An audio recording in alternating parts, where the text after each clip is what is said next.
Nunca pensei que chegaria o dia em que meu próprio sangue me trancaria para fora da celebração mais importante da minha vida. Meu nome é Benedita Figueiredo. Tenho 68 anos. E o que aconteceu comigo no que deveria ter sido uma das noites mais especiais da minha existência ainda me deixa sem ar quando lembro. Imaginem por um instante. Vocês gastam suas economias, planejam cada detalhe durante meses, convidam toda a família para uma festa de aniversário dos seus 70 anos. E quando chegam ao local, são barradas na entrada pelo próprio filho. Parece roteiro de filme, não é? Pois foi exatamente isso que vivi. E garanto que a realidade supera qualquer ficção quando se trata de crueldade familiar. A data estava marcada há tempos, 15 de março. Um sábado que eu tinha escolhido especificamente porque sabia que todos poderiam comparecer. Não era apenas mais um aniversário. Era meu 70º ano de vida. 7 décadas de luta, trabalho, dedicação à família, sacrifícios que só uma mãe conhece. Eu queria celebrar não apenas os anos vividos, mas principalmente o fato de ter conseguido chegar até ali com saúde, lucidez e rodeada por aqueles que amo. Durante 40 anos, trabalhei numa pequena loja de tecidos no centro de São Paulo. Acordava às 5 da manhã todos os dias, pegava 2 ônibus para chegar ao trabalho, ficava em pé durante 8 horas atendendo clientes, medindo tecidos, fazendo contas na cabeça porque calculadora era luxo que não podíamos nos dar. Todo centavo que ganhava era investido na educação dos meus filhos, na comida da mesa, nas roupas que eles precisavam para não passar vergonha na escola. O Marcelo, meu filho mais velho, sempre foi diferente dos outros. Desde pequeno demonstrava uma personalidade difícil, meio calculista, sabe? Enquanto minha filha caçula, a Sandra, me ajudava com os afazeres domésticos e demonstrava carinho genuíno, ele sempre pareceu me ver como uma obrigação. Quando completou 18 anos e conseguiu emprego numa empresa de contabilidade, pensei que finalmente ele amadureceria, que entenderia o valor das coisas. Que engano o meu. Ao longo dos anos, nossa relação foi se deteriorando de forma gradual, mas constante. Ele se casou, teve filhos, construiu sua própria vida, mas sempre manteve uma distância fria comigo. Visitava apenas nas datas obrigatórias: Natal, Dia das Mães, meu aniversário. E mesmo assim com cara de quem estava cumprindo um protocolo social. Suas conversas comigo eram monossilábicas. Seus abraços pareciam encenação para as outras pessoas verem. Mesmo assim, eu nunca deixei de amá-lo. É impossível para uma mãe simplesmente desligar os sentimentos por um filho, mesmo quando ele nos machuca repetidamente. Eu continuava mandando presentes para meus netos, ajudava financeiramente quando ele dizia estar passando por dificuldades, relevava as grosserias e a indiferença porque acreditava que, no fundo, ele ainda me amava. Apenas não sabia demonstrar. 3 meses antes do meu aniversário de 70 anos, tomei uma decisão que mudaria tudo.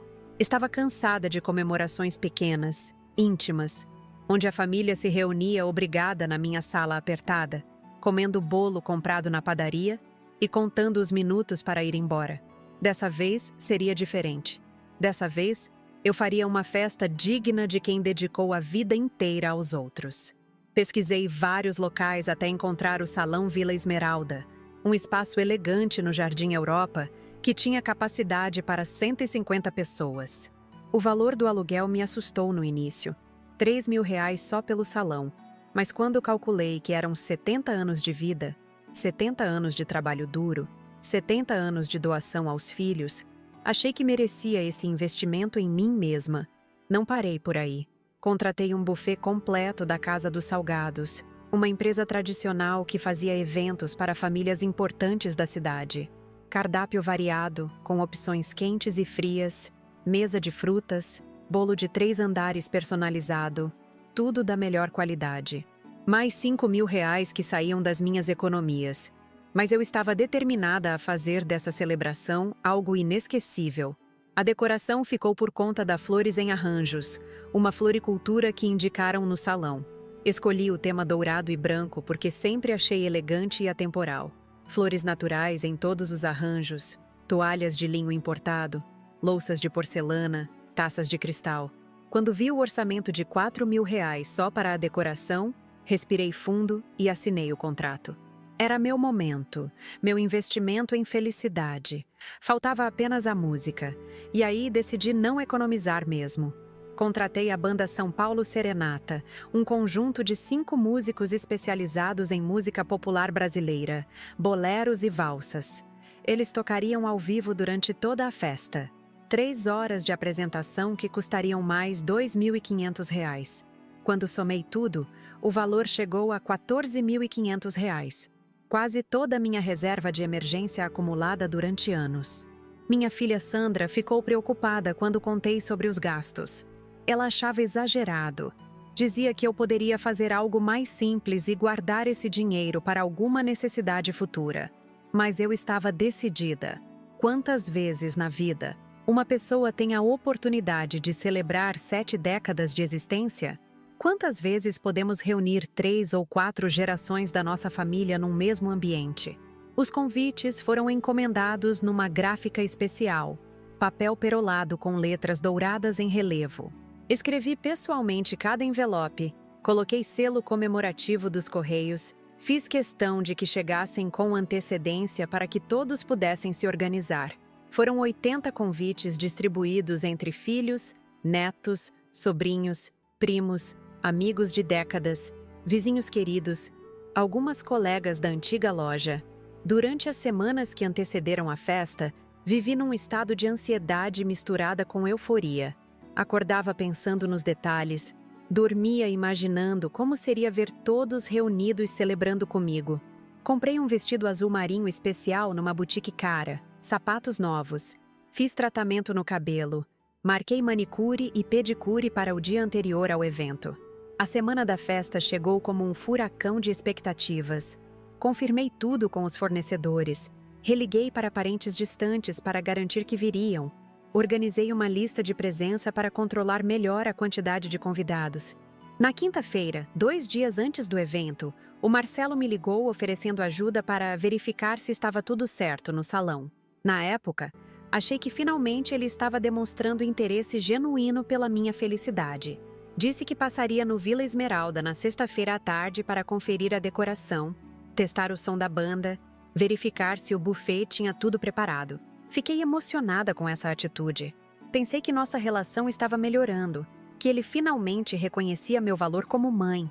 Que inocência criminosa a minha! Que confiança cega numa pessoa que já havia demonstrado diversas vezes ser incapaz de sentimentos genuínos por mim. Eu interpretei como cuidado filial o que na verdade era o início de um plano cruel que ele vinha arquitetando há semanas, talvez meses. Na sexta-feira de manhã, acordei com borboletas no estômago. Faltavam menos de 24 horas para a realização do meu sonho. Passei o dia inteiro arrumando a casa, preparando uma roupa confortável para usar no salão antes de trocar pelo vestido de festa, organizando as últimas coisas. O Marcelo me ligou no meio da tarde dizendo que estava tudo perfeito no local, que eu poderia ficar tranquila. O sábado amanheceu ensolarado, um daqueles dias de março em São Paulo onde o calor não é excessivo e a luminosidade parece abençoar tudo ao redor. Acordei às 6 da manhã mesmo sem precisar do despertador. Tamanha era a minha empolgação. Tomei um banho demorado, passei creme hidratante no corpo todo, vesti a roupa que havia separado para usar durante os preparativos. Às 2 da tarde, fui ao salão de beleza para o penteado final. A cabeleireira fez ondas suaves no meu cabelo, aplicou uma maquiagem discreta, mas elegante, finalizou com um batom vermelho clássico que destacava meu sorriso ansioso. Quando me olhei no espelho, vi uma mulher renovada, radiante, pronta para celebrar suas conquistas. Voltei para casa às 5 da tarde para trocar de roupa e fazer os últimos ajustes. O vestido azul marinho caiu perfeitamente no meu corpo, os sapatos combinaram como se tivessem sido feitos especialmente para aquele momento. O colar de pérolas que ganhei do meu falecido marido completou o visual com elegância discreta. Às 6h30, chamei um táxi para me levar ao Vila Esmeralda. Durante o trajeto, meu coração batia acelerado de pura alegria. Imaginava as expressões de surpresa dos convidados ao verem a festa toda organizada. Pensava nos abraços que receberia, nos parabéns sinceros, nas fotografias que marcariam aquela data especial. O táxi parou em frente ao salão às 7 horas em ponto. Paguei a corrida, desci devagar para não amassar o vestido, respirei fundo e caminhei em direção à entrada principal. Podia ver através dos vidros que a decoração estava perfeita, que algumas pessoas já haviam chegado, que a banda estava se preparando para começar a tocar. Foi então que minha vida mudou para sempre.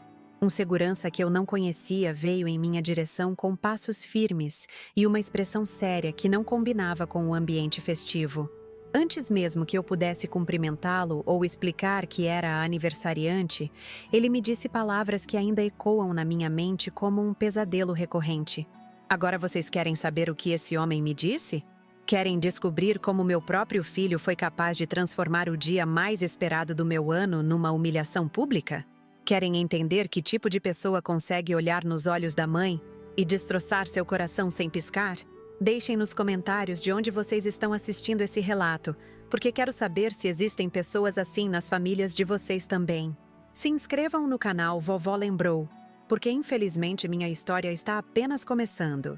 E garanto que vocês não conseguem imaginar até onde a crueldade humana pode chegar quando se trata de interesses financeiros mascarados de amor familiar. O segurança me encarou com uma frieza que cortou minha alma ao meio e pronunciou as palavras mais devastadoras que uma mãe pode escutar. A senhora não pode entrar. Seu filho Marcelo deixou instruções expressas para impedir sua entrada neste estabelecimento. Meu mundo desabou naquele exato momento. As pernas tremeram, o coração disparou e por alguns segundos acreditei que estava tendo um pesadelo. Como assim não podia entrar na festa que eu havia organizado? Eu havia pago? Eu havia sonhado durante meses? Como meu próprio filho tinha coragem de me barrar na porta do local onde deveria ser celebrada minha existência? Deve haver algum equívoco. Consegui balbuciar com a voz embargada. Eu sou a Benedita Figueiredo, a aniversariante desta celebração. Tenho todos os comprovantes de pagamento, contratos assinados. Essa festa é minha. O segurança, um homem alto de uniforme impecável, apenas balançou a cabeça negativamente. Senhora, o rapaz que se identificou como seu filho chegou aqui há 2 horas e me instruiu pessoalmente. Disse que a senhora estava passando por problemas de saúde mental e poderia causar constrangimentos. Mostrou documentos comprovando o parentesco e pediu para não permitir sua entrada sob hipótese alguma. Problemas de saúde mental? Eu, que trabalhei até os 65 anos, que cuidei da minha casa, das minhas finanças, que planejei aquela festa em cada mínimo detalhe. O absurdo da situação era tão grotesco que chegava a ser cômico, se não fosse absolutamente trágico. Naquele momento, comecei a reconstituir mentalmente as últimas semanas e perceber sinais que havia ignorado por ingenuidade. Quando contei para o Marcelo sobre meus planos de fazer uma festa grande, ele havia reagido com uma expressão estranha, meio contrariada. Disse que achava exagerado para uma pessoa da minha idade, que festa simples em casa seria mais apropriada, que gastos desnecessários não faziam sentido. Na época, interpretei como preocupação financeira genuína de um filho que não queria ver a mãe desperdiçar suas economias. Agora, entendia que havia algo muito mais sinistro por trás daquelas palavras. Ele não estava preocupado com meu dinheiro por amor. Estava preocupado porque aquele dinheiro, na cabeça doentia dele, já pertencia a ele como futura herança. Aos poucos, convidados começaram chegando ao Vila Esmeralda. Eu permanecia na calçada, vestida elegantemente para minha própria festa, mas impedida de participar dela. A humilhação era indescritível. Pessoas que eu havia convidado pessoalmente me viam ali parada, confusa, visivelmente abalada, sem entender o que estava acontecendo. Minha comadre Dolores, amiga de 40 anos, foi a primeira a me abordar. Benedita, querida, o que você está fazendo aqui fora? A festa não é sua? Quando tentei explicar a situação, ela ficou tão chocada quanto eu. Isso é impossível. Deve ser um mal-entendido terrível. Mas não era mal-entendido. Era um plano friamente calculado pelo homem que eu havia gerado, alimentado, educado, amado incondicionalmente durante 4 décadas. Um homem que descobri ser capaz de crueldades que eu jamais imaginaria possíveis. Outros convidados chegavam e a cena se repetia. Cumprimentos calorosos para mim na calçada, seguidos de confusão total quando percebiam que eu não estava entrando no salão. Alguns tentaram interceder junto ao segurança, mas ele mantinha-se irredutível. Ordens do filho da senhora, que é o responsável legal pelo evento desta noite. Responsável legal? Como assim? Eu era a responsável por tudo que estava acontecendo ali dentro. Eu havia assinado contratos. Eu havia feito pagamentos. Eu havia escolhido cada detalhe da decoração, do cardápio, da música. Como meu filho conseguiu convencer aquele homem de que tinha autoridade sobre um evento que ele nem sequer havia financiado? A resposta veio quando minha neta Júlia chegou ao salão. Ela tinha 25 anos. Era filha do Marcelo, mas sempre manteve comigo uma relação carinhosa e próxima. Quando me viu na calçada, correu para me abraçar. Vovó, por que você não está lá dentro? Todo mundo está perguntando pela aniversariante. Contei para ela o que havia acontecido e vi sua expressão mudar completamente. O carinho se transformou em indignação, depois em revolta. Vovó, meu pai fez uma coisa horrível. Ele chegou aqui dizendo para todo mundo que você teve uma crise e não poderia vir, mas que ele decidiu manter a festa mesmo assim em sua homenagem. O sangue congelou nas minhas veias. Não apenas ele havia me impedido de entrar na minha própria celebração, mas ainda estava mentindo para os convidados, fazendo-se passar pelo filho prestativo que mantinha a festa para honrar a mãe doente. A perversidade daquela encenação era de uma crueldade que ultrapassava qualquer limite civilizado. Tem mais, vovó, continuou Júlia com lágrimas nos olhos. Ele está recebendo todos os presentes, todos os cumprimentos, e pediu para várias pessoas depositarem dinheiro na conta dele para ajudar com os custos da festa da mamãe que está doente. Tia Sandra está lá dentro furiosa, mas não sabe o que fazer. Naquele momento, entendi a dimensão completa da traição que estava sofrendo. Não era apenas uma demonstração de desrespeito ou falta de amor filial. Era um golpe financeiro arquitetado com frieza calculista.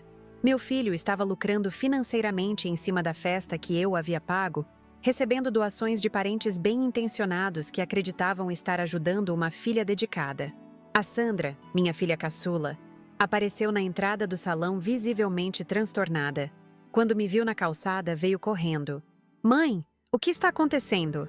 O Marcelo disse lá dentro que você teve uma indisposição súbita, que os médicos recomendaram repouso absoluto, mas que você fez questão que a festa continuasse. Que médicos, Sandra? Que indisposição! Estou aqui, perfeita, querendo entrar na festa que eu organizei e eu paguei, mas sendo impedida pelo meu próprio filho. A revolta na minha voz era audível mesmo para quem passava na rua. Sandra ficou lívida. Mãe, isso é muito grave. Ele não pode fazer isso com a senhora. Vou lá dentro resolver essa situação agora mesmo. Mas antes que ela pudesse se dirigir ao salão, segurei seu braço. Espera, filha. Quero entender exatamente o que está acontecendo antes de tomar qualquer atitude. Preciso saber até onde vai a maldade desse homem que um dia chamei de filho. Foi então que descobri outros detalhes sórdidos do esquema que o Marcelo havia montado. Segundo Júlia, ele havia chegado ao Vila Esmeralda às 5 da tarde, 2 horas antes do horário marcado para início da festa. Conversou longamente com o gerente do salão, apresentou documentos de identidade comprovando ser meu filho e inventou uma história elaborada sobre meu suposto estado mental. Disse que eu vinha apresentando sinais de confusão mental, que havia organizado aquela festa durante um surto de grandeza, incompatível com minha situação financeira real, que a família estava preocupada com meus gastos excessivos e comportamentos estranhos.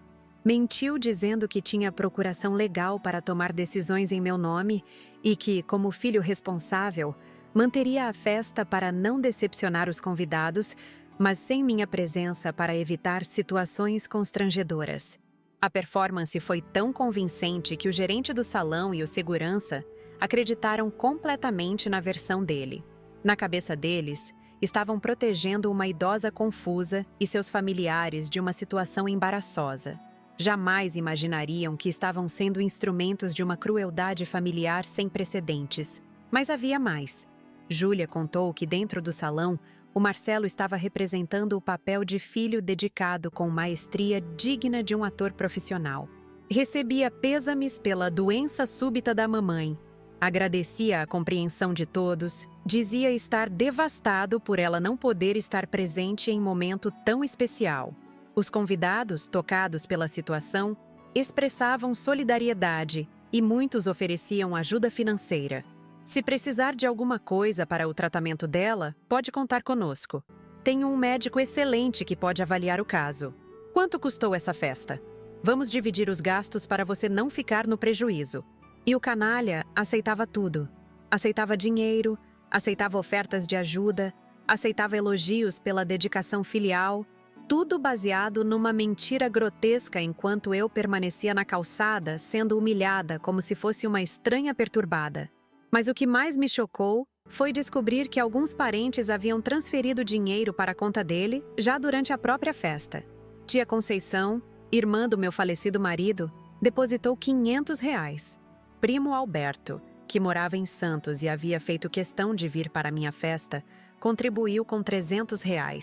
Compadre José, amigo de décadas da nossa família, transferiu R$ 200.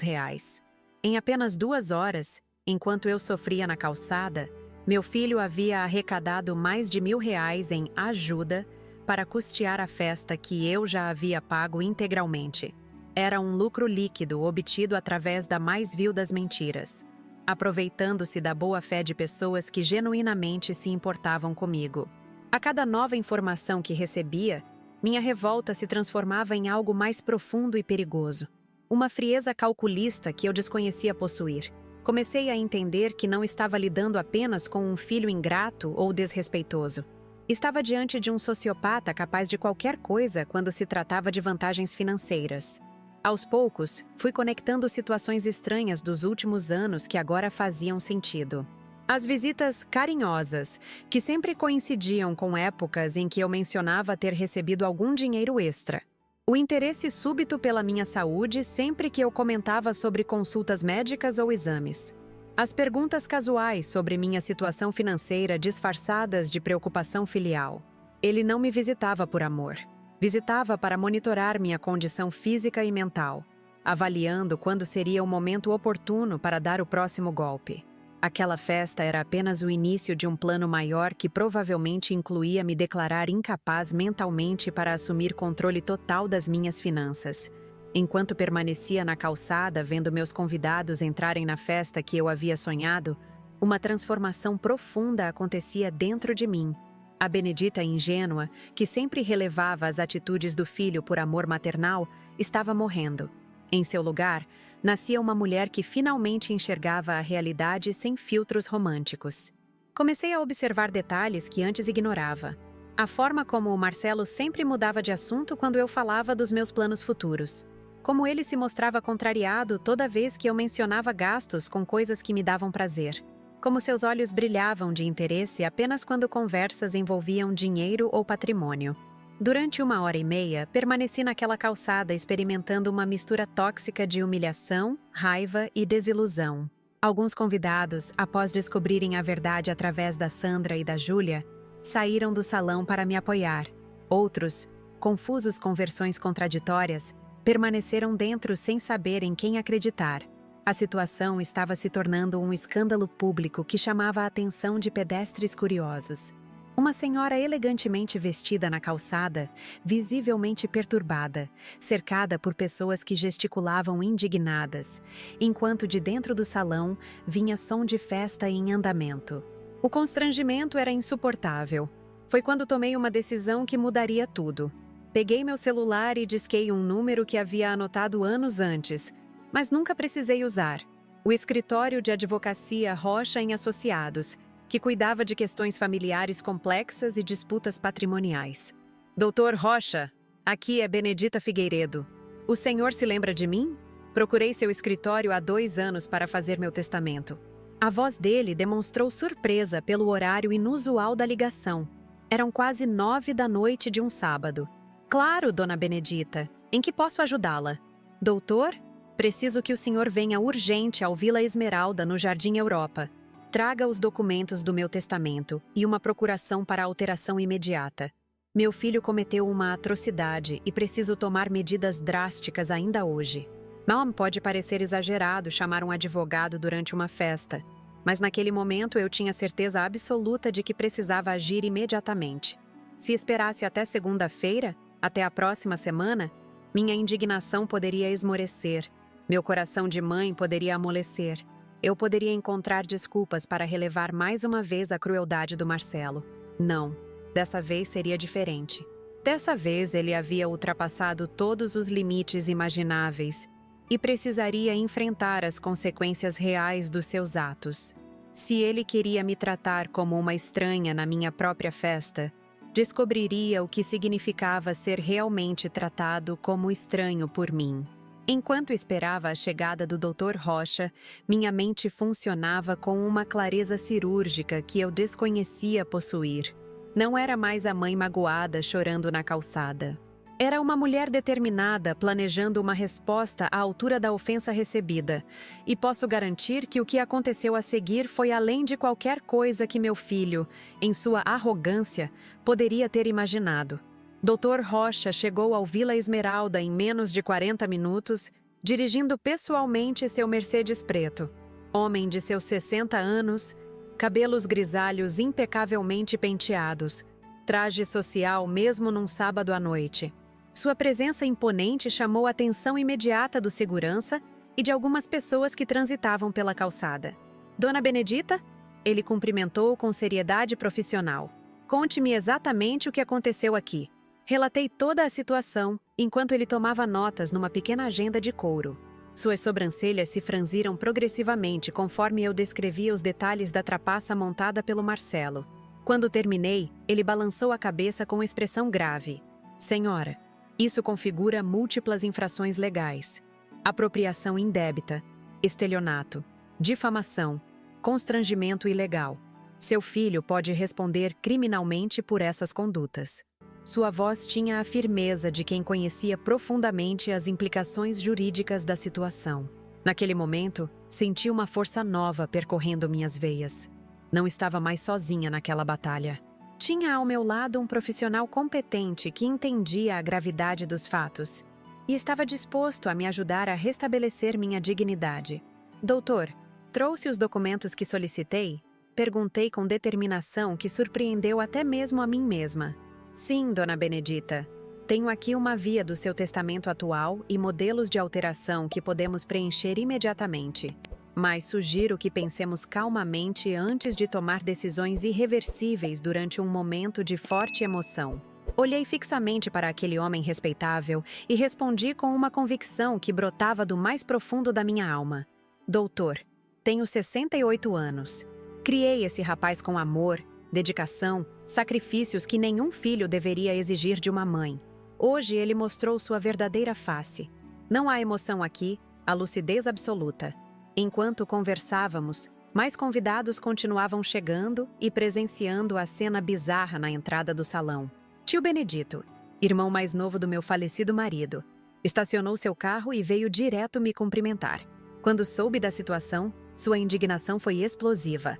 Benedita, isso é inacreditável. Como um filho pode fazer tamanha barbaridade com a própria mãe? Ele se dirigiu energicamente ao segurança. Moço, essa senhora é proprietária desta festa. Tem documentos comprovando. O que está acontecendo aqui é um absurdo. O segurança, visivelmente desconfortável com a situação que se complicava a cada minuto, tentou se justificar. Senhor, eu apenas cumpro ordens. O filho da senhora me mostrou documentos e disse que ela não estava em condições. Que condições? Interrompeu tio Benedito. Olha para ela. Está vestida elegantemente, falando coerentemente, demonstrando total lucidez. Vocês estão sendo instrumentos de uma safadeza sem tamanho. A discussão chamou a atenção do gerente do salão, que saiu para verificar a crescente confusão na entrada. Homem magro, de meia idade, com expressão preocupada de quem percebia que algo estava muito errado na versão que havia recebido. Em que posso ajudar?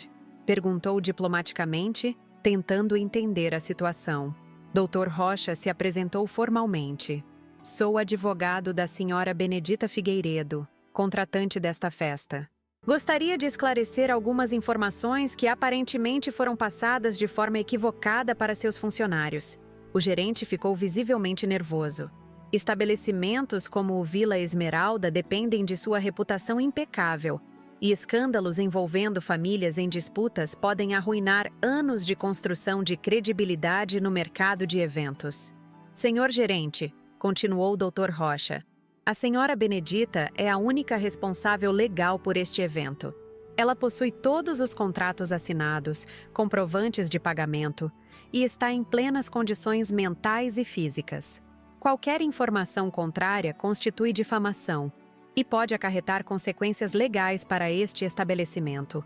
A mudança na postura do gerente foi imediata. A menção de possíveis consequências legais fez seus olhos se arregalarem com preocupação. Doutor, houve um mal-entendido terrível. O filho da senhora nos procurou mais cedo com documentos e uma história convincente. História inventada, interrompeu o Dr. Rocha secamente. E vocês agiram sem verificar adequadamente os fatos. Sugiro que resolvam essa situação imediatamente antes que ela tome proporções maiores. Enquanto os homens discutiam aspectos legais, minha atenção se voltou para o interior do salão, visível através das grandes janelas de vidro. A festa estava em pleno andamento. Convidados circulavam elegantemente entre as mesas decoradas. O buffet estava servido em toda a sua abundância. A banda tocava músicas que eu havia escolhido pessoalmente. Tudo estava exatamente como eu havia sonhado, exceto por um detalhe crucial. Eu não estava lá dentro desfrutando da celebração que havia custado minhas economias de anos. Em vez disso, permanecia na calçada como uma intrusa impedida de participar da própria vida. A ironia amarga da situação me atingiu com força renovada. Durante meses, imaginei cada momento daquela festa. Visualizei-me entrando no salão lindamente decorado, recebendo abraços calorosos, cortando o bolo de 3 andares, dançando ao som da banda que havia contratado especialmente para tocar minhas músicas favoritas. Em nenhum dos meus sonhos mais perturbados, imaginei que estaria do lado de fora vendo outras pessoas desfrutarem do evento que eu havia criado, enquanto meu próprio filho se beneficiava financeiramente da minha ausência forçada. Mãe, a voz da Sandra me trouxe de volta ao momento presente. Ela havia saído novamente do salão com informações ainda mais perturbadoras. Descobri mais coisas horríveis que o Marcelo está fazendo lá dentro. Fala, filha.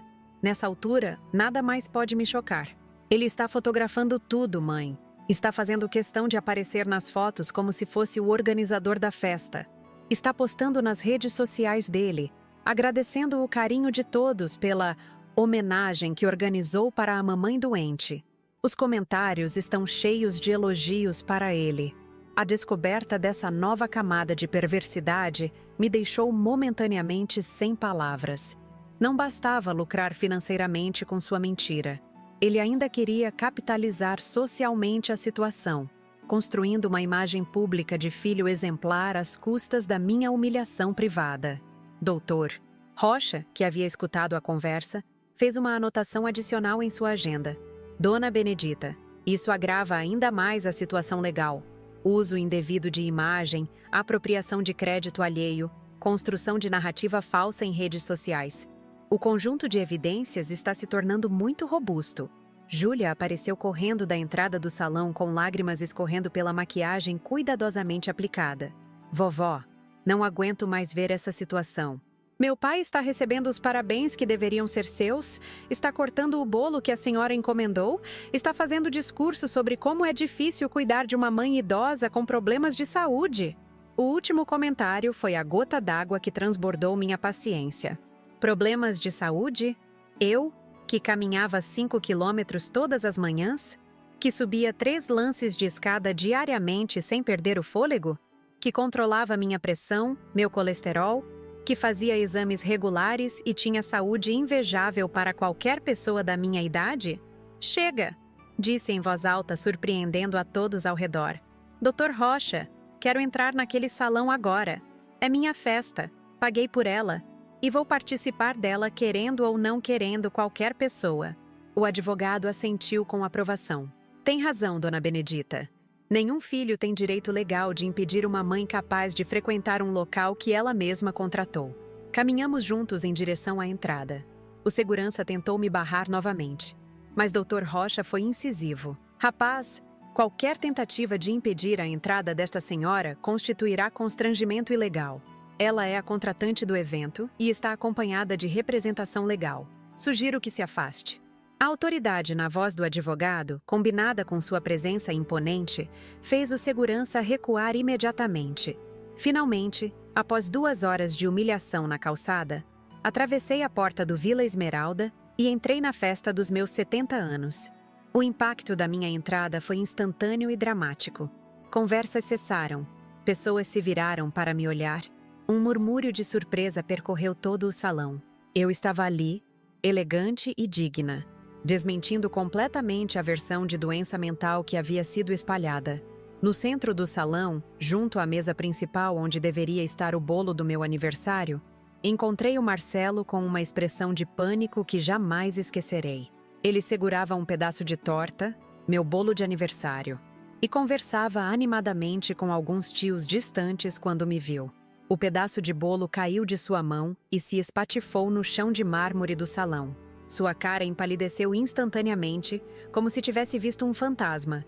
E, numa interpretação cruel da situação, era exatamente isso que eu representava para ele naquele momento. O fantasma dos seus planos criminosos que acabava de ressuscitar para assombrá-lo. Marcelo, disse em voz alta o suficiente para que metade do salão escutasse.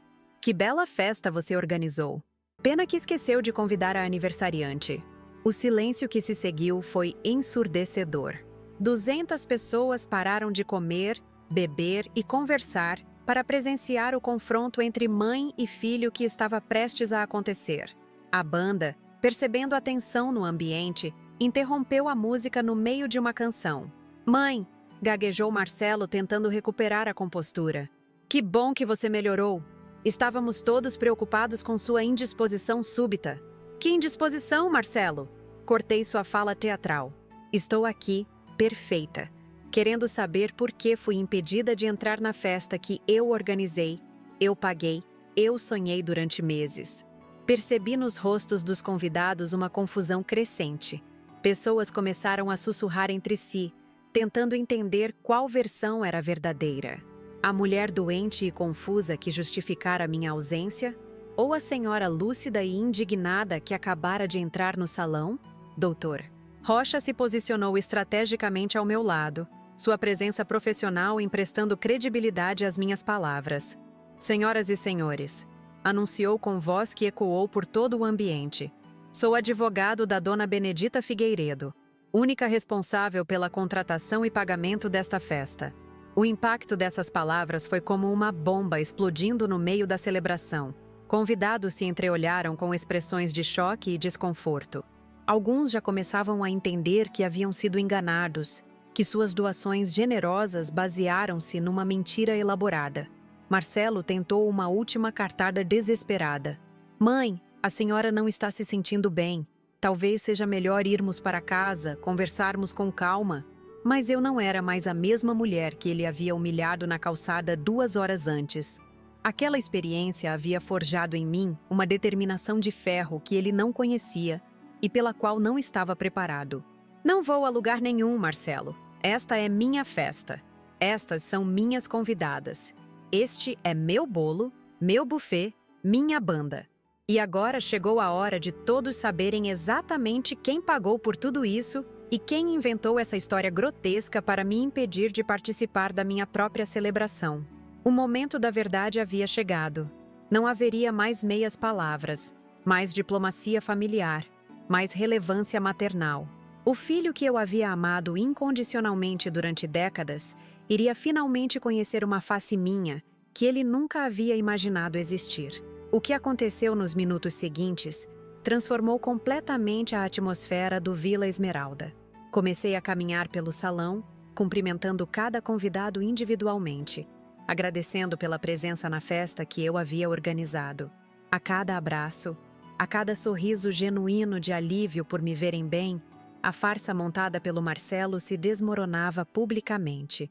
Tia Conceição, Me dirigi à irmã do meu falecido marido. Obrigada por ter vindo celebrar comigo. Soube que você fez uma contribuição financeira achando que eu estava doente. Que generosidade desnecessária da sua parte. A expressão dela mudou drasticamente. Benedita, querida, mas o Marcelo disse que você estava internada, que a festa custou muito caro para ele. Sua voz foi diminuindo conforme entendia a implicação das minhas palavras. Internada onde, tia? Estou aqui conversando com a senhora perfeitamente saudável. Essa festa saiu integralmente do meu dinheiro, das minhas economias de anos trabalhando na loja de tecidos. Vi lágrimas se formando nos olhos dela, mistura de alívio por eu estar bem e revolta por ter sido enganada. Meu Deus, Benedita, que coisa mais terrível! Como um filho pode mentir dessa forma para a família toda? Continuei minha caminhada reveladora. Primo Alberto, que havia dirigido desde Santos especialmente para minha festa, estava visivelmente perturbado quando soube que seus R$ 300 de ajuda basearam-se numa mentira completa. Benedita, isso é criminoso. Seu filho me pediu dinheiro dizendo que você estava com problemas sérios de saúde e que ele estava arcando sozinho com todos os custos dessa homenagem. Sua indignação era palpável. Alberto, querido primo, como pode ver, estou ótima. E essa homenagem foi inteiramente custeada por mim. Cada centavo veio da minha conta bancária. A revelação se espalhou pelo salão como fogo em palha seca. Convidados que haviam contribuído financeiramente começaram a se reunir, comparando as mentiras que haviam escutado, percebendo a dimensão do golpe que sofreram. A atmosfera festiva se transformou numa mistura de alívio pela minha saúde e indignação pela trapaça. Enquanto isso, Marcelo permanecia paralisado próximo à mesa principal, claramente sem saber como reagir ao desmoronamento completo do seu plano. Algumas pessoas começaram a se afastar dele, outras o encaravam com expressões de reprovação e nojo. Dr. Rocha aproveitou o momento para uma intervenção estratégica, pediu atenção geral e, com a autoridade que sua profissão lhe conferia, explicou juridicamente o que havia acontecido. Senhoras e senhores, presenciaram hoje uma situação que configura múltiplos crimes: apropriação indébita, estelionato, difamação, constrangimento ilegal. O senhor Marcelo utilizou-se de informações falsas para obter vantagens financeiras indevidas de vocês, além de tentar impedir sua própria mãe de participar de evento por ela custeado. O impacto dessas palavras vindas de um advogado respeitado foi devastador. Pessoas que antes elogiavam Marcelo pela dedicação à mãe doente, agora o olhavam como criminoso. A transformação social foi brutal e instantânea. Minha comadre Dolores, amiga de 4 décadas, veio até mim com lágrimas de raiva nos olhos. Benedita, esse menino precisa aprender que mãe não é brinquedo. O que ele fez é imperdoável. Uma crueldade que marca para sempre. Dolores, querida, também acredito que chegou a hora dele aprender sobre consequências. Foi então que tomei uma atitude que surpreendeu até mesmo o Dr. Rocha. Pedi para a banda parar completamente de tocar e solicitei a atenção total do salão. Queria que todos escutassem claramente o que tinha a dizer. Meus queridos convidados, comecei com voz firme e clara. Vocês vieram aqui para celebrar meus 70 anos de vida. Durante 2 horas, permaneci na calçada impedida de entrar na festa que organizei, porque meu filho inventou que eu estava com problemas mentais. O silêncio era absoluto. 200 pessoas penduraram em cada palavra que saía da minha boca. Enquanto eu sofria essa humilhação pública, ele estava aqui dentro recebendo elogios pela dedicação à mãe doente, arrecadando dinheiro de vocês baseado nessa mentira grotesca e se promovendo nas redes sociais como filho exemplar. Murmúrios de indignação começaram a se espalhar pelo salão. Alguns convidados balançavam a cabeça negativamente, outros sussurravam comentários revoltados. Mas vocês querem saber qual foi o erro de cálculo do Marcelo? Perguntei retoricamente, deixando o suspense pairar no ar. Ele subestimou sua mãe. Achou que eu aceitaria calada mais essa humilhação, como aceitei tantas outras ao longo dos anos. Naquele momento, senti uma força interior que desconhecia possuir. Não era mais a mãe submissa que relevava tudo por amor maternal. Era uma mulher que finalmente havia encontrado sua voz e sua dignidade. Doutor Rocha, me dirigi ao advogado publicamente. O senhor trouxe os documentos que solicitei? Sim, dona Benedita. Estão todos aqui. Peguei os papéis das mãos dele e os ergui para que todos vissem. Estes são documentos para alteração do meu testamento. Documentos que vou assinar hoje, na presença de todas as pessoas que amo, para mostrar que atos têm consequências. A reação foi imediata e dramática. Marcelo saiu da paralisia e veio correndo em minha direção. Mãe, não faça isso. Foi só um mal-entendido. Podemos conversar, resolver tudo em casa. Olhei diretamente em seus olhos com uma frieza que ele jamais havia visto. Mal-entendido, Marcelo? Você inventou que eu estava doente mental, me impediu de entrar na minha própria festa, lucrou em cima da boa-fé dos nossos parentes e ainda teve coragem de se promover publicamente às minhas custas. Que parte disso foi mal-entendido? Ele tentou me abraçar, mas me afastei. Mãe, eu te amo. Foi só uma confusão. Você não pode tirar meu nome do testamento por causa disso. Amor, Marcelo? Minha voz saiu carregada de décadas de mágoas reprimidas. Amor é a palavra que você usa para definir o que sente por mim? Porque eu tenho uma definição muito diferente de amor. Comecei a caminhar pelo salão enquanto falava, garantindo que todos escutassem minha resposta. Amor é acordar às 5 da manhã durante 40 anos para trabalhar e sustentar os filhos. Amor é abrir mão dos próprios sonhos para investir na educação dos filhos. Amor é relevar grosserias, indiferença, desrespeito, sempre esperando que um dia a gratidão apareça. Parei diante dele e continuei. O que você sente por mim não é amor, Marcelo. É interesse financeiro disfarçado de obrigação familiar. E eu demorei 68 anos para entender a diferença. A plateia assistia ao confronto em silêncio absoluto. Algumas mulheres mais velhas choravam, claramente se identificando com minha situação. Homens balançavam a cabeça reprovando a atitude do Marcelo.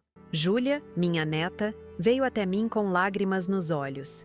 Vovó, eu sabia que meu pai estava errado, mas nunca imaginei que fosse capaz de tanta maldade. A senhora tem todo o direito de se defender. Abracei aquela menina que sempre demonstrou carinho genuíno por mim. Obrigada, minha filha. Você sempre me respeitou, sempre me tratou com amor verdadeiro. Por isso mesmo que vou garantir que pessoas como você sejam valorizadas. Dr. Rocha se aproximou discretamente. Dona Benedita, se tem certeza da sua decisão, podemos formalizar a alteração agora mesmo. Preciso de 2 testemunhas maiores de idade e não beneficiadas pelo testamento. Várias pessoas se voluntariaram imediatamente. Tio Benedito e compadre José se apresentaram como testemunhas, deixando claro que apoiavam completamente minha decisão. Esperem. A voz da Sandra cortou o momento. Minha filha caçula se aproximou visivelmente emocionada. Mãe, sei que o Marcelo errou feio, mas será que não podemos tentar resolver isso em família? Mudança de testamento é muito drástica. Olhei carinhosamente para minha filha mais nova, que sempre tentava mediar nossos conflitos familiares. Sandra, filha querida, você sempre foi o coração generoso desta família, mas generosidade sem limites vira permissividade, e permissividade gera monstros. Peguei as mãos dela entre as minhas. O Marcelo não cometeu um erro, cometeu múltiplos crimes contra sua própria mãe. Se eu relevar isso também, qual será a próxima humilhação que ele inventará? Qual será o próximo golpe que dará na família? Sandra chorou, mas assentiu com compreensão. Mãe, a senhora tem razão. Só espero que isso sirva de lição para ele. Marcelo tentou uma última estratégia desesperada. Ajoelhou-se no meio do salão, na frente de todos os convidados, implorando perdão. Mãe, eu imploro, perdoe seu filho. Foi um momento de loucura. Eu prometo que vou mudar. A cena era patética e constrangedora. Um homem de 40 anos ajoelhado num salão de festas, chorando publicamente, implorando para não perder uma herança que nunca mereceu. Alguns convidados desviaram o olhar. Outros balançaram a cabeça com desaprovação pela demonstração teatral. Levanta, Marcelo, disse com firmeza. Sua dignidade já foi para o espaço há muito tempo. Não precisa enterrá-la ainda mais. Ele se levantou tentando me abraçar novamente, mas mantive distância. Marcelo, Durante 40 anos você demonstrou desprezo por mim. Hoje você mostrou de que crueldades é capaz. Suas lágrimas agora são apenas medo de perder dinheiro, não amor por sua mãe. Dr. Rocha organizou os documentos sobre uma mesa elegante próxima ao bolo do meu aniversário. A ironia simbólica não passou despercebida. Estava assinando uma nova fase da minha vida no mesmo local onde deveria estar cortando o bolo da celebração que quase perdi. Dona Benedita, o advogado explicou para que todos escutassem. Este documento remove completamente o senhor Marcelo da herança, transferindo sua parte para a senhora Júlia. A alteração é válida imediatamente e irrevogável. Peguei a caneta dourada que Dr. Rocha me ofereceu. Minha mão não tremeu nem por um segundo. Assinei cada página com a determinação de quem finalmente havia encontrado sua força interior. As testemunhas assinaram em seguida, formalizando legalmente minha decisão. Quando a última assinatura foi colocada no papel, senti um alívio profundo tomando conta de mim. Não era vingança, era justiça tardia. Marcelo permanecia paralisado, aparentemente ainda sem acreditar que sua estratégia havia se voltado completamente contra ele. Em questão de horas, passou de filho que tentava se beneficiar financeiramente para completamente excluído da herança familiar. Mas minha resposta àquela traição estava apenas começando. Com os documentos assinados e testemunhados, uma calma estranha tomou conta de mim. Era como se uma tempestade que durava décadas finalmente tivesse cessado, deixando um silêncio poderoso no lugar do caos emocional que sempre caracterizou minha relação com Marcelo. Mas eu ainda não havia terminado. A alteração do testamento era apenas o primeiro movimento numa partida que ele havia iniciado, e eu pretendia encerrar definitivamente. Dr. Rocha, disse em voz alta para que todos escutassem, gostaria que explicasse aos presentes quais outras medidas legais posso tomar diante dos crimes cometidos hoje contra mim. O advogado ajustou os óculos e assumiu seu tom professoral. Dona Benedita, o senhor Marcelo cometeu estelionato ao obter dinheiro de terceiros mediante fraude. Cometeu apropriação indébita ao se apropriar de valores destinados à senhora. Cometeu difamação ao espalhar informações falsas sobre sua saúde mental. E cometeu constrangimento ilegal ao impedir sua entrada em local que a senhora havia contratado. Cada palavra do advogado caía como martelo de juiz sobre a reputação do meu filho. Os convidados escutavam com atenção crescente, muitos tomando notas mentais dos termos jurídicos que descreviam a gravidade da situação. E quais são as consequências práticas desses crimes? Perguntei, sabendo que a resposta seria devastadora. Processo criminal com possibilidade de prisão, indenização por danos morais, devolução em dobro dos valores obtidos fraudulentamente, além das consequências sociais e profissionais da exposição pública desses atos. Marcelo empalideceu ainda mais, se isso era possível.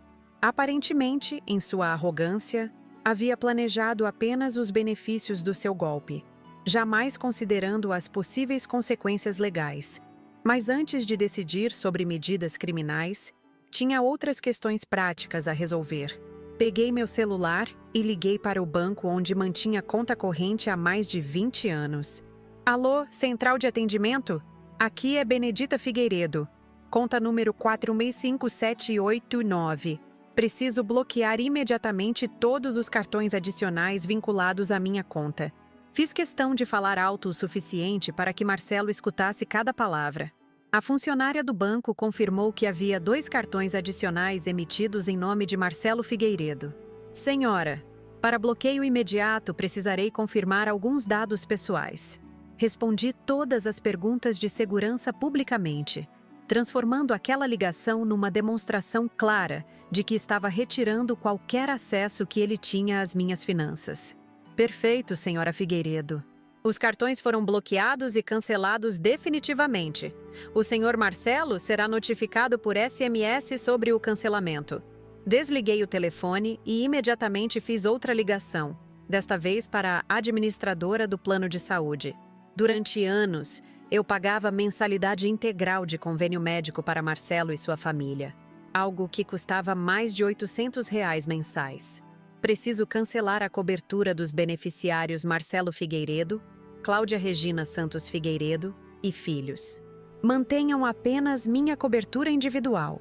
A funcionária explicou os procedimentos e prazos, mas o importante era que em 30 dias eles não teriam mais plano de saúde custeado por mim. A terceira ligação foi para minha corretora de seguros. Preciso alterar os beneficiários da minha apólice de seguro de vida. Retirem completamente Marcelo Figueiredo e incluam apenas Júlia Santos Figueiredo como beneficiária única. Cada ligação que fazia na frente de todos os convidados tinha duplo efeito. Demonstrava publicamente a extensão das regalias financeiras que Marcelo perdia e humilhava-o na frente da família inteira ao expor sua dependência econômica de mim. Mas eu ainda não havia terminado. A quarta ligação foi a mais simbólica e dolorosa para ele. Liguei para a imobiliária que gerenciava a casa onde ele morava. Uma casa que eu havia comprado anos antes para ajudar o filho a se estabelecer. Preciso notificar a rescisão do contrato de comodato da residência na Rua das Palmeiras, 347. O comodatário Marcelo Figueiredo tem 60 dias para desocupar o imóvel. A expressão de pânico no rosto dele foi indescritível. Aparentemente, jamais considerou que a casa onde vivia com a família pertencia legalmente a mim e poderia ser retomada a qualquer momento. "Mãe, não faça isso!" gritou desesperado. "Onde vamos morar? Meus filhos, sua nora, como vão ficar?" Olhei diretamente em seus olhos com uma frieza que não sabia possuir. "Marcelo, você é um homem de 40 anos. Durante 2 décadas viveu de favor numa casa que eu comprei, usou cartões que eu pagava, teve plano de saúde que eu custeava, recebeu mesada mensal que eu transferia, e mesmo assim me tratou como inimiga." Caminhei lentamente ao redor dele enquanto continuava falando, como se fosse um tribunal onde eu era simultaneamente promotora, juíza e veredito final. "Hoje você mostrou de que crueldades é capaz para tentar lucrar com minha suposta incapacidade. Inventou que eu estava doente mental, me humilhou publicamente, enganou nossa família inteira. Achou que eu ia aceitar calada mais essa?" O silêncio no salão era absoluto. 200 pessoas assistiam ao desmoronamento completo de um homem que havia subestimado gravemente a força da mulher que o havia criado. Mas havia uma última humilhação que eu reservara especialmente para aquele momento. Peguei meu celular novamente e abri o aplicativo do banco. "Marcelo, durante 15 anos você recebeu mensalmente R$ 3.000 de mesada. Dinheiro que eu transferia religiosamente, mesmo quando você demonstrava ingratidão e desrespeito." Mostrei a tela do celular para que alguns convidados próximos pudessem ver o histórico de transferências. Só neste ano, já transferi R$ 36.000 para sua conta. Dinheiro que poderia estar investido no meu futuro, na minha segurança financeira, mas que eu destinava a você por amor maternal. Acessei a função de transferência e digitei um valor, R$ 3.000. Mas ao invés de transferir para ele, transferi para a conta da Júlia. Esta é a última mesada da família Figueiredo. Só que desta vez vai para quem realmente merece. A simbologia do gesto foi devastadora. Na frente de toda a família, eu demonstrava que o dinheiro que ele recebia mensalmente agora iria para a neta que sempre me respeitou. Dr. Rocha aproveitou o momento para uma observação jurídica importante. "Dona Benedita, gostaria que todos soubessem que as medidas tomadas pela senhora são perfeitamente legais. Como proprietária dos bens e recursos, tem direito absoluto de gerenciá-los conforme sua vontade." Tio Benedito, que acompanhava tudo com atenção, fez um comentário que ecoou o sentimento geral. "Benedita, você sustentou esse rapaz a vida inteira e ele retribuiu com essa traição. Suas atitudes de hoje estão mais do que justificadas." Outros parentes começaram a expressar apoio público às minhas decisões. Tia Conceição disse alto: "Quem faz o que o Marcelo fez não merece consideração nenhuma da família." Primo Alberto completou: "Isso é lição de vida. Atos têm consequências." Sandra, minha filha caçula, se aproximou com lágrimas nos olhos. "Mãe, sei que foi difícil chegar a esse ponto, mas o Marcelo forçou essa situação. A senhora não teve escolha." Júlia veio me abraçar, emocionada com a responsabilidade que acabara de receber. "Vovó, Prometo que nunca vou decepcionar a senhora. Vou cuidar da senhora com todo o carinho que a senhora merece. Aquele abraço da minha neta representava esperança no futuro. Mostrava que nem todo amor familiar é interesseiro, que existem pessoas capazes de gratidão genuína e afeto sincero. Marcelo tentou uma última cartada desesperada. Dirigiu-se aos convidados como se fosse vítima da situação. Pessoal, minha mãe está alterada emocionalmente. Essas decisões não representam o que ela realmente quer. Amanhã ela vai se arrepender. A resposta veio imediatamente de várias vozes simultâneas. Marcelo, você que causou essa situação. Ela está lúcida e tomando decisões corretas. Você deveria ter pensado nas consequências antes de mentir para todo mundo. O repúdio público foi unânime e devastador. Em questão de horas, ele havia passado de filho aparentemente dedicado para a pária familiar, rejeitado por todos os presentes. Doutor Rocha fez uma última observação crucial. Senhor Marcelo, todas as decisões tomadas hoje pela sua mãe foram testemunhadas por dezenas de pessoas. Qualquer tentativa de contestação judicial será inútil, visto que há múltiplas testemunhas da sua conduta criminosa. Com isso, minha vingança estava completa. Em uma única noite, Marcelo perdeu herança, casa, cartões, plano de saúde, mesada mensal e a reputação perante toda a família. Perdeu absolutamente tudo que tinha valor em sua vida, exatamente como ele havia tentado tirar de mim a celebração que tinha valor na minha. A diferença crucial era que minha resposta foi legal, justificada e proporcional ao dano que ele causou. Enquanto suas ações foram criminosas, mentirosas e cruéis, as minhas foram dentro da lei e amplamente apoiadas por testemunhas que presenciaram sua conduta vergonhosa. Olhei ao redor do salão Vila Esmeralda, vendo a festa que eu havia sonhado finalmente acontecendo conforme planejado. Os convidados voltaram a conversar. A banda retomou as músicas, o buffet continuava servindo as delícias que eu havia escolhido. A diferença era que agora eu estava participando da minha própria celebração, cercada por pessoas que realmente me amavam e respeitavam, livre finalmente do peso tóxico de fingir que amor incondicional justifica aceitar qualquer humilhação. Aos 68 anos, eu havia aprendido a lição mais valiosa da minha vida. Dignidade não é negociável, nem mesmo por amor maternal. E algumas vezes, para ensinar respeito, é preciso demonstrar que somos capazes de consequências tão definitivas quanto as ofensas que recebemos. Queridos que acompanharam até aqui minha história, chegamos ao final de um relato que mudou completamente minha vida, e espero que também tenha tocado o coração de vocês. Preciso contar para vocês o que aconteceu depois daquela noite inesquecível no Vila Esmeralda, e como essa experiência transformou não apenas minha relação familiar, mas principalmente minha visão sobre dignidade, respeito e amor próprio. Quando acordei no domingo seguinte à festa, senti uma paz interior que não experimentava há décadas.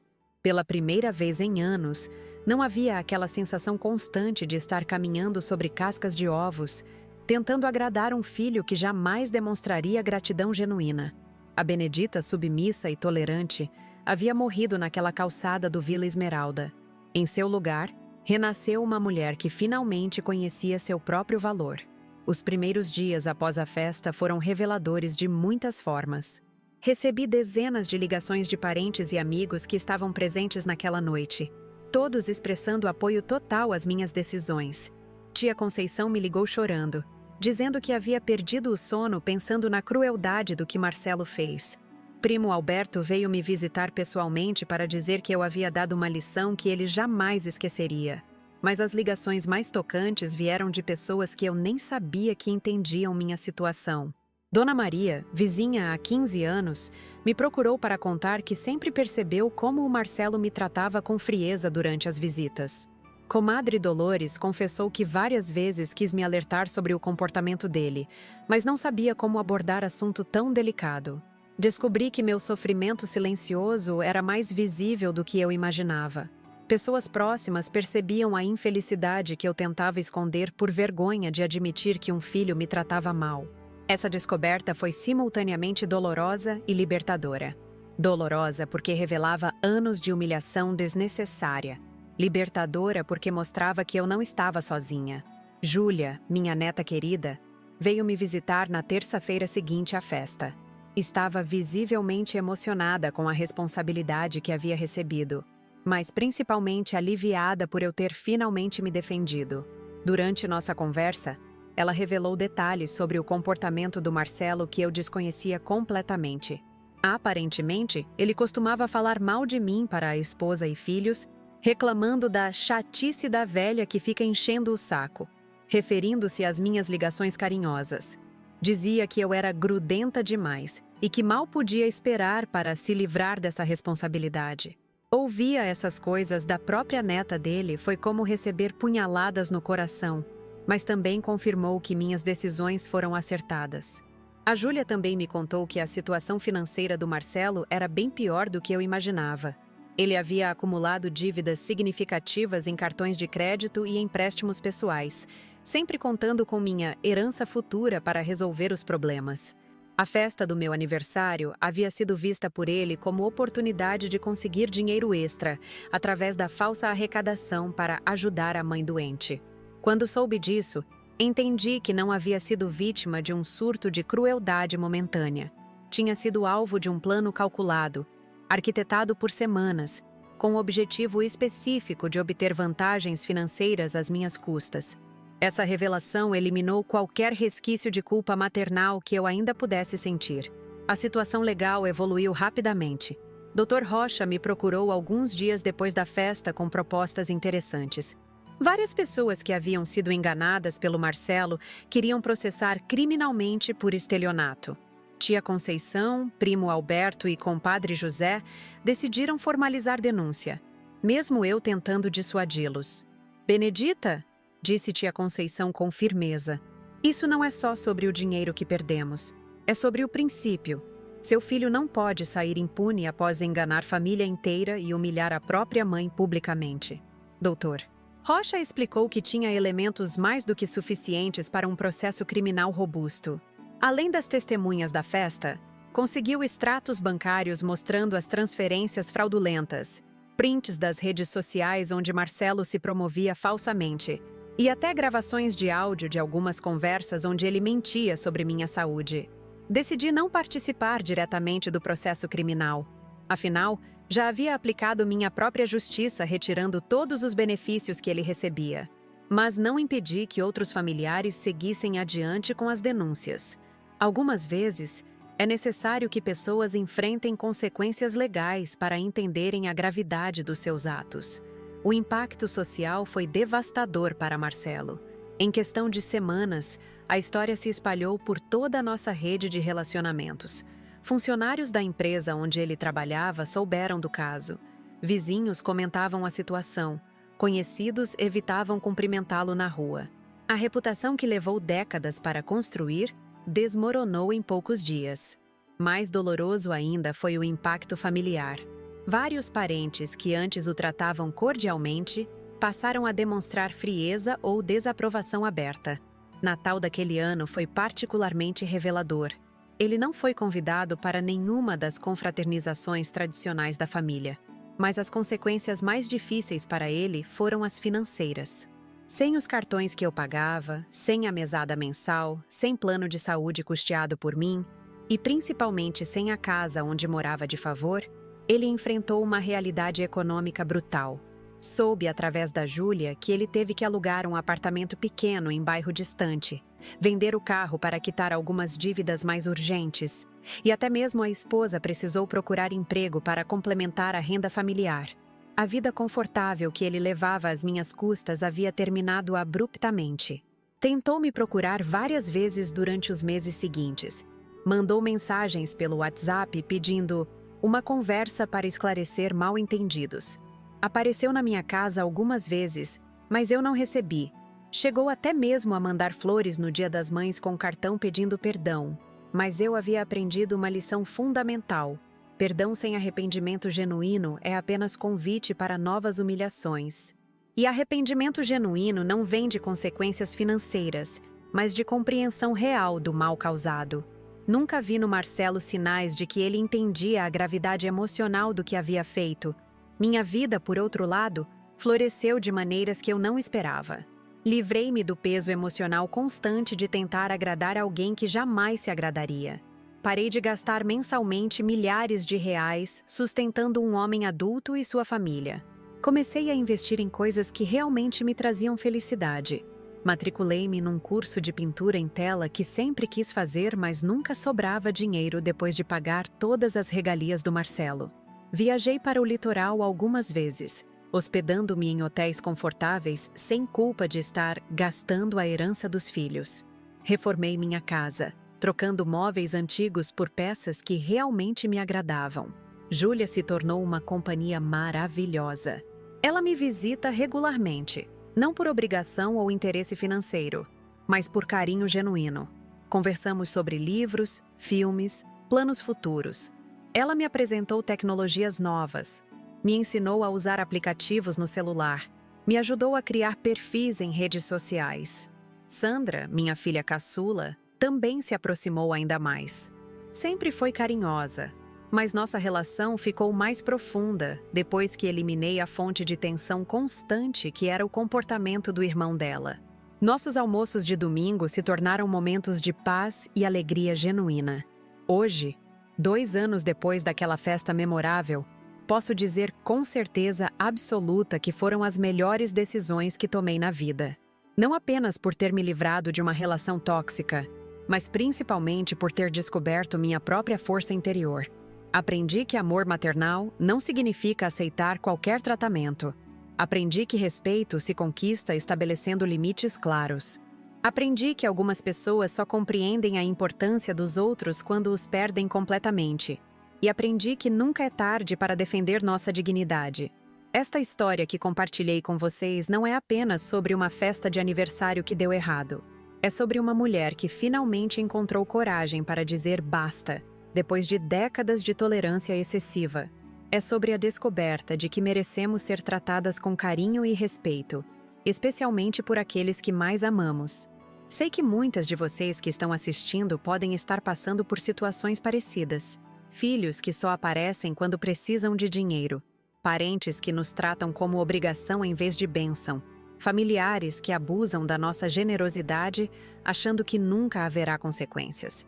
Para essas pessoas, meu conselho é simples, mas difícil. Estabeleçam limites. Não tenham medo de decepcionar quem já os decepciona constantemente. Não sintam culpa por se valorizarem. Não aceitem migalhas de afeto de quem deveria lhes dar banquetes de amor. A vida é muito curta para passarmos anos tentando conquistar o amor de pessoas incapazes de amar genuinamente. É muito preciosa para desperdiçarmos nossa energia emocional e financeira com quem não nos valoriza. É muito importante para sacrificarmos nossa felicidade em prol de quem nos faz sofrer. Gostaria muito de saber de vocês que acompanharam minha história até aqui. Comentem nos comentários se já passaram por situações parecidas na família. Contem se têm filhos ou parentes que os tratam com desrespeito. Dividam suas experiências, suas dores, suas vitórias. Por favor, se inscrevam no canal Vovó Lembrou, porque pretendo compartilhar muitas outras histórias reais de superação e coragem. Histórias de pessoas que encontraram força para mudar situações que pareciam impossíveis. Relatos de quem descobriu que nunca é tarde para recomeçar ou se defender. Assistam também os outros vídeos do canal, onde conto experiências diferentes, mas sempre com lições valiosas sobre relacionamentos familiares, dignidade pessoal e amor próprio. Cada história que compartilho aqui vem do coração e da vida real, sem romantizações ou finais fantasiosos. Deixem o like neste vídeo para me incentivar a continuar compartilhando essas experiências pessoais que, sei bem, não são fáceis de expor publicamente. Cada curtida que vocês dão me dá força para continuar sendo transparente e honesta com vocês. E, por favor, ajudem nosso trabalho através do Valeu Demais, nossa forma de receber doações que nos ajudam a cobrir os custos de produção destes vídeos diários.